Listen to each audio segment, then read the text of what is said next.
दुर्बल चाषी भाई मानक उपरे सबल राज्य देखा मिली खोर्धा ब्लॉक अंतर्गत बरसाई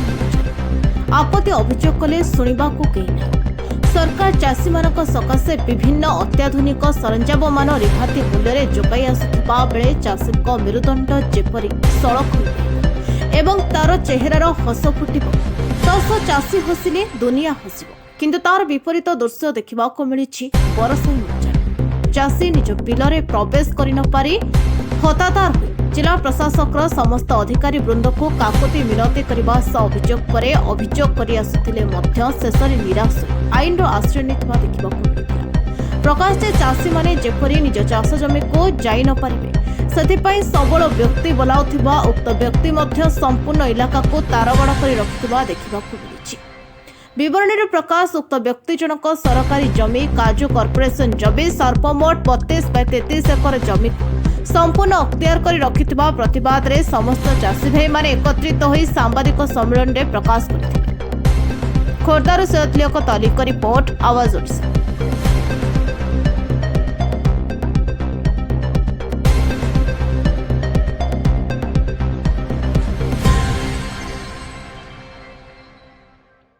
आज सांबादिक सम्मेलन कौन आप कहे मुझे मिहिर विधान बरसाई ग्रामर बासिंदा बरसाई ग्रामर पूर्वतन ग्राम सभापति 1995 मसीहा पर्यटन आपंकर मूल मुद्दा आज कौन रूल मुद्दा जहाँ जो आज आज प्रेस मीट डाक कौन रही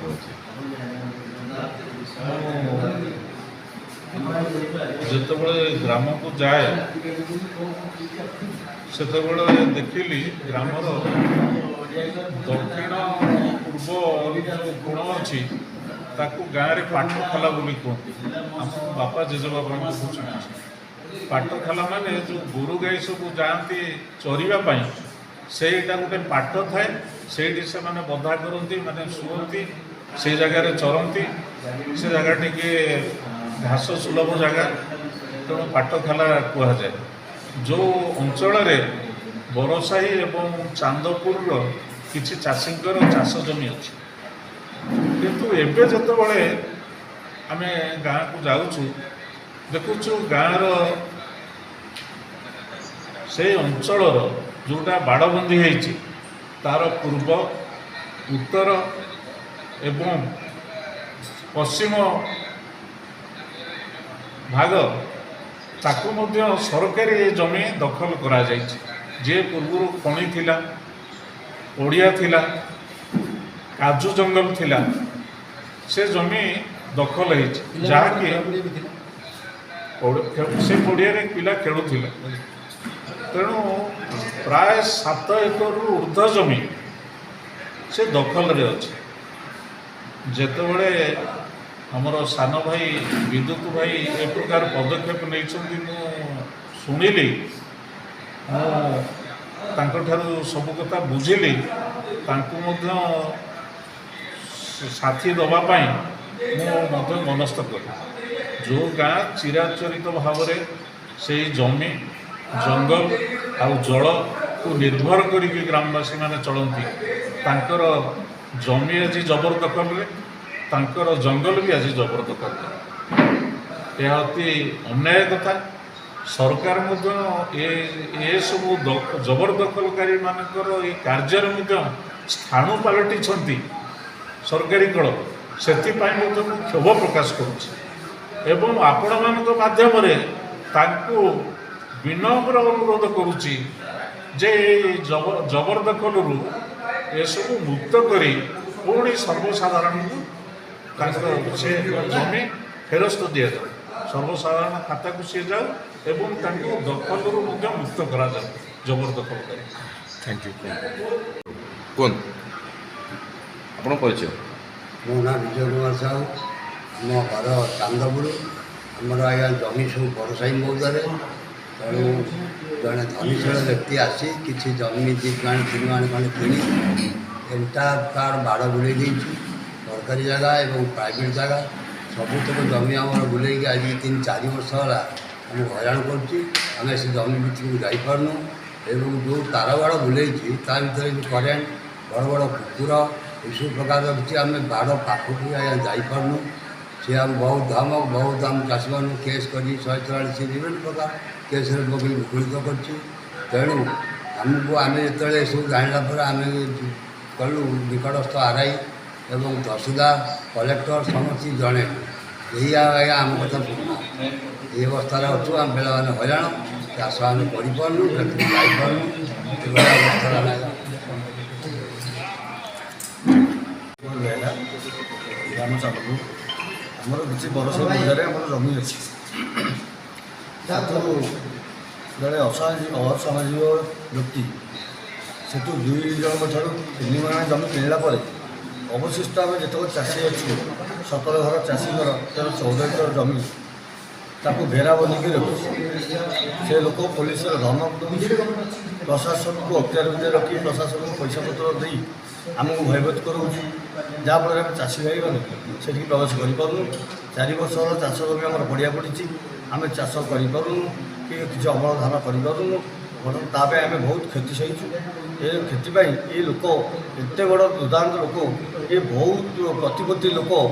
ବିଜେଡ଼ିର ଲୋକ କହିକିରି ମୁଁ ସରକାର ମୋର, ପ୍ରଶାସନ ମୋର, ଏମିତି ସବୁ ବିଭିନ୍ନ ପ୍ରକାର ପ୍ରଶାସନିକ ଅଧିକାରୀମାନଙ୍କୁ ହାତରେ ରଖି ଆମକୁ ହଇରାଣ ହରକତ କରୁଛି। ଯାହାଫଳରେ ଆମେ ସେଠିକି ଯାଇପାରୁନୁ, ଚାଷ କରିପାରୁନୁ। ଯାହାଦ୍ୱାରା ବହୁତ ଅସନ୍ତୁଷ୍ଟ ଭିତରେ ଅଛୁ, ଭୟଭୀତ ଭିତରେ ଅଛୁ। ପୋଲିସ ପ୍ରଶାସନ ତାଙ୍କର, ପ୍ରଶାସନ ତାଙ୍କର, ତେଣୁ ଆଉ ଅଧିକ କିଛି କହିହେବନି। ଯେ ଯେଉଁ ଏତେ ବଡ଼ କ୍ଷତି ଆମ ଚାଷୀମାନଙ୍କର କରିଛି ସେଠିକି ଆମେ ପଶିପାରୁନୁ। ମୋ ଜାଗାରେ କୂଅ ଖୋଳିଛି, ମୋ ପ୍ରାଇଭେଟ୍ ଲ୍ୟାଣ୍ଡରେ କୂଅ ଖୋଳିଛି, ମୋ ଜମିରୁ 4 ଫୁଟ 5 ଫୁଟ ଜୋର ଜବରଦସ୍ତ ଦେଇକି ବାଡ଼ କରିଛି। ମୋ ଜମିର ସାମ୍ନାଟା ସରକାରୀ କାର୍ଯ୍ୟକର ପ୍ରଶାସନ ତାକୁ ବି ସେ ବାଉଣ୍ଡରୀ କରିଦେଇଛି, ଯେଉଁଟାକି ମୋ ଜାଗାକୁ ପଶିବାକୁ ରାସ୍ତା ମଧ୍ୟ ନାହିଁ। ଏମିତିକି 20 ରୁ 25 ଏକର ଜାଗା ସରକାରୀ ସେ ମାଡ଼ି ବସିକି ବାଡ଼ବନ୍ଦୀ କରି ସେ ବାଡ଼ରେ କରେଣ୍ଟ ଲଗେଇ ବହୁତ ପ୍ରକାର ଦୀର୍ଘ କେତେ ବର୍ଷ ହେଇଯିବ ଏସବୁ ସମସ୍ୟାର ଆପଣ ସମ୍ମୁଖୀନ ହେଉଛନ୍ତି? ଏଇଟା 4 ବର୍ଷ ହେଲା ଆମେ ସମସ୍ୟା ଆପଣ ନିଜ ଜମିରେ ଆପଣ ନିଜ ଚାଷ ଆମେ କରିପାରୁନାହାନ୍ତି, ବାଟ ବି ଯାଇପାରୁନୁ, ନାହିଁ। ବାଟ ନାହିଁ। ସେ ବିଷୟରେ ଅଭିଯୋଗ କରିଥିଲେ? ବହୁତ ସମସ୍ତଙ୍କୁ ଚିଠି ହେଇଛି, ସମସ୍ତଙ୍କୁ ମାନେ କଲେକ୍ଟର, ସବ୍ କଲେକ୍ଟର, କିଛି ସୁଫଳ ମିଳିନି? କିଛି କୌଣସି ପ୍ରଶାସନିକ ଏବେ ଆପଣଙ୍କର ଦାବି କ'ଣ ସରକାରଙ୍କ ପାଖରେ ରହିବ? ସରକାର ପାଖରେ ଏତିକି ଦାବି ରହିବ, ଏଇ ଯେଉଁ ଅସାମାଜିକ ଯୁବକ ଯିଏ ବାଡ଼ବନ୍ଦୀ କରିଛି, ଚାଷୀକି ହଇରାଣ ହରକତ କରିଛି, ତାକୁ ସେଠୁ ଜବରଦଖଲ ମୁକ୍ତ କରାଯାଉ, ଚାଷୀକି ରାସ୍ତା ଦିଆଯାଉ, ଚାଷୀମାନେ ତାଙ୍କୁ ଗୁଜୁରାଣ ମେଣ୍ଟାନ୍ତୁ, ସେଠି କିଛି ଫସଲ କରି ତାଙ୍କୁ ଗୁଜୁରାଣ ମିଳୁ, ତାଙ୍କୁ ସେମାନଙ୍କୁ କିଛି ନ୍ୟାୟ ମିଳୁ, ଯେଉଁଟାକି ଆମେ କେଉଁଠୁ ପାଉନୁ। ତହସିଲଦାର ପାଖକୁ ଗଲେ ସେ ଫିଜିକାଲି ଯାଉନାହାନ୍ତି, ଫିଜିକାଲି ସର୍ଭେ କରିବାକୁ ଯାଉନାହାନ୍ତି। ରାସ୍ତା ଅଛି କହିକି ହାଇକୋର୍ଟକୁ, ସେ ତ ଆଇନ ତାଙ୍କର, ତେଣୁ ସେ ଯାହା ଚାହିଁବେ ତାହା କରିପାରିବେ। ଆମକୁ ଡାକିଲେ ଆମେ ସବୁ 13 ଘର ଚାଷୀ ଆସିଲୁ, ସାର୍ ଆପଣ ଟିକେ ଯାଇକି ଫିଜିବିଲିଟି ଦେଖନ୍ତୁ, ପ୍ରତ୍ୟକ୍ଷ ଯାଇକି ତାକୁ ବି ଆଭଏଡ଼ କଲେ। ତାଠାରୁ ବହୁତ କିଛି ମୋଟା ଅଙ୍କର ମାଲ କାରବାର ହେଇଛି ସେମିତି, ଯାହା ଆମେ ବିରୋଧ କରୁଛୁ। ନହେଲେ ଜଣେ ଲୋକ ଚାଷୀଙ୍କୁ ଗୋଇଠା ମାରିଦେଇ ଜଣଙ୍କ ପାଇଁ ଏତେ ସହାନୁଭୂତି ଦେଖାଇବା କେତେ ଠିକ୍, ସେଟା ସରକାର ଗ୍ରହଣ କରନ୍ତୁ। ସାମ୍ବାଦିକ ଭାଇମାନଙ୍କ ଜରିଆରେ ମୁଁ ଏତିକି ନିବେଦନ କରିବି, ଆପଣମାନେ ଏହାର କିଛି ସୁଫଳ ବାହାର କରନ୍ତୁ, ଯେଉଁମାନେ କି ଚାଷୀମାନେ ହଇରାଣ ହରକତ ହେବେନି, ଭବିଷ୍ୟତରେ ଚାଷବାସ କରିକି ବଞ୍ଚିପାରିବେ। ରାସ୍ତା ଦିଆଯାଉ, ରାସ୍ତା। ସାର୍ ମୋ ନାଁ ହେଉଛି ବିଦ୍ୟୁତ ଭୂଷଣ କର। ଆଜି ଯେଉଁ ସାମ୍ବାଦିକ ସମ୍ମିଳନୀ କରିଛନ୍ତି, କ'ଣ କ୍ଷତିଗ୍ରସ୍ତ ଯେଉଁ ଚାଷୀ ହିସାବରେ କରିଛନ୍ତି କ'ଣ କହିବେ? ଆମେ ସାର୍ ସମସ୍ତେ ଏଠି ଉପସ୍ଥିତ ଅଛୁ। ଆମେ ହେଉଛୁ କ୍ଷତିଗ୍ରସ୍ତ ଚାଷୀ, ଚାନ୍ଦପୁର ଗ୍ରାମର ଏବଂ ବରସାଇ ମୌଜାର ଏବଂ ବରସାଇ ଗ୍ରାମର ମଧ୍ୟ ଆମେ ହେଉଛୁ ସମସ୍ତେ କ୍ଷତିଗ୍ରସ୍ତ ଚାଷୀ। ଆମର ଆଜ୍ଞା ସମ୍ପୂର୍ଣ୍ଣ ଭାବରେ ଏଇଆ ଗୋଟେ ଅଭିଯୋଗ ରହିଛି ଯେ ଆମର ଜମିକୁ ଦୀର୍ଘ 4 ବର୍ଷରୁ 5 ବର୍ଷ ପାଖାପାଖି ହେବ ଜନୈକ ମହେନ୍ଦ୍ର ପ୍ରସାଦ ନାମକ ଦୁର୍ଦାନ୍ତ ଅସାମାଜିକ ସ୍ତରୀୟ ବ୍ୟକ୍ତି ସେ ଆମ ଜମିର ଚାରିପଟ ଯାକ ତାର ବାଡ଼ ଘେରିକିରି ସେ ଆବଦ୍ଧ କରିକି ରଖିଛନ୍ତି ଆଜ୍ଞା। ନମ୍ବର 2 ହେଉଛି ଏ ବାବଦରେ ଆମେ ଆଜ୍ଞା ତହସିଲଦାରଙ୍କ ଆଟେନସନ୍ ଡ୍ର କଲୁ, କଲେକ୍ଟରଙ୍କ ଆଟେନସନ୍ ଡ୍ର କଲୁ, ସବ୍ କଲେକ୍ଟରଙ୍କ ଆଟେନସନ୍ ଡ୍ର କଲୁ, ଆଇଆଇସି ପୋଲିସଙ୍କ ଆଟେନସନ୍ ଡ୍ର କଲୁ, ଏସ୍ପିଙ୍କର ଆଟେନସନ୍ ଡ୍ର କଲୁ। କୌଣସି ପ୍ରକାରର ଆଜ୍ଞା ରେଜଲ୍ଟ କିଛି ପାଇଲୁ ନାହିଁ। ଏବଂ ପରବର୍ତ୍ତୀ ସମୟରେ ଆମେ ଆଜ୍ଞା ହାଇକୋର୍ଟକୁ ମଧ୍ୟ ଗଲୁ। ହାଇକୋର୍ଟ ମଧ୍ୟ ଆମର ଯେଉଁ ତହସିଲଦାରଙ୍କୁ ଯେଉଁ ରିପ୍ରେଜେଣ୍ଟେସନ୍ ଦେଇଥିଲୁ, କଲେକ୍ଟରଙ୍କୁ ଯେଉଁ ଦେଇଥିଲୁ ଡିଷ୍ଟ୍ରିକ୍ଟ ଆଡମିନିଷ୍ଟ୍ରେସନକୁ, ସେମାନେ ମଧ୍ୟ ସାର୍ ସେଇ ତାରି ଉପରେ ବିଚାର କରିବା ପାଇଁ 4 ମାସ ସମୟସୀମା ଦେଲେ ଜଷ୍ଟିସ୍। किंतु सर आम आज पर्यटन किसी पाइलुनि सर 4 वर्ष होगा आम आज की भोक उपवास सर चाषी मैंने क्षतिग्रस्त चाषी मैंने आम सर बस रही आउ सर एतिकी कथा मुझे कहि आज सांबादिक बंधु मानकर साहाय्य आम नौ आमर सर सिर्फ जोड़े जिनस आम दरकार अच्छे गोटे जिनस हूँ आम जमी चारिपटे जेमती खोला फांकिया खोला खोली थिला आमे जो बाटे नहीं से बाटे पशुलु आम जमी भितर को सेमती आम आम जमी भितर को पशिया जिला प्रशासन आमको से प्रकार सुजोग प्रदान कर एक द्वितीय आज्ञा 3 वर्ष है आज की आम आज्ञा जमी भितर को जापारूना क्षति सहीचु आमको से क्षतिपूर्ण उपयुक्त दोषी की चिन्हट करा जिला प्रशासन तरफ आमको से क्षतिपूर्ण भरणा करा आम यही जोड़े दाबी नहीं आज आम सांबादिक बंधु मान पाखक आसिक सहायता मागुचु आपणकर जो 3 वर्ष है जाइना कि फसल करना ये विषय आपण उपरिस्थ अधिकारी को जनई हाँ सर तहसिलदार को सर जनईचु कौन कार्यानुष्ठान नहीं किसी नहीं सर कार्यानुष्ठान उल्टी सर आम विरुद्ध में केस होती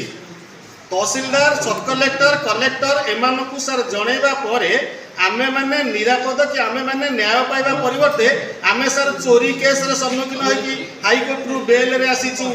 आमे माने सर 420 केस रे बुक हेकी बेल रे आइचु 4-4टा 144 खाई के अजता खर्चांत होइचु आमे सर जते बेले अभियोग कलु आम दुख बुझिबा पई जिलापाल को तहसीलदार को सब कलेक्टर को आम दुख सर बढ़ी गला आम दुख सर छिड़िलानी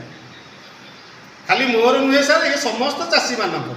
आउ सर जहाँ दबे चपे से रखी आउ से जो करेन्ट लगौर से बाड़े आउ सर जो कुकुर सार सी रखी से गुड़ा जमीर परिमाण केते अछि आम समुदाय आमर चाषी मानकर समुदाय जमीर परिमाण हूँ 13 एकर 13 एकर आज्ञा 13 एकर जमीर हूँ कौन फसल होनी ना 13 एकर जमी को संपूर्ण से तार बाड़ द्वारा आबद्ध कर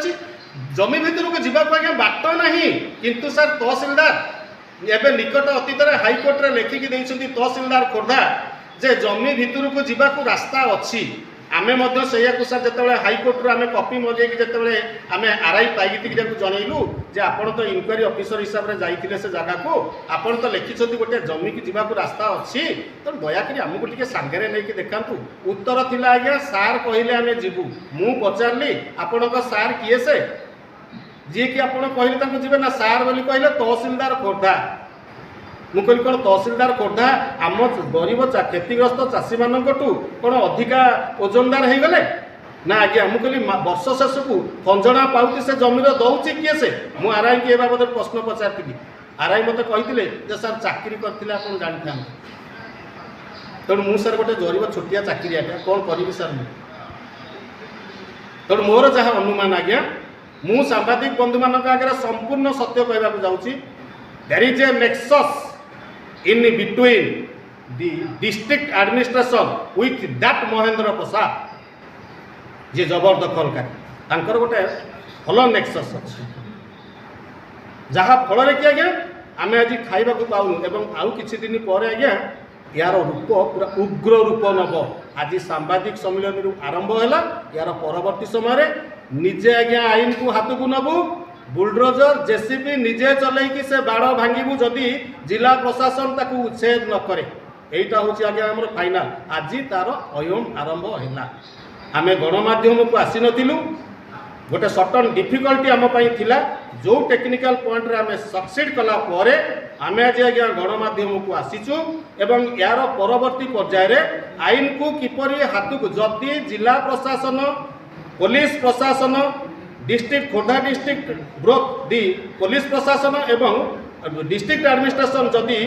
उपयुक्त आईनानुमोदित पदक्षेप न नियंती आमे क्षतिग्रस्त चाषी माने जेतेबेले भोकर वेदना सही न पारिबु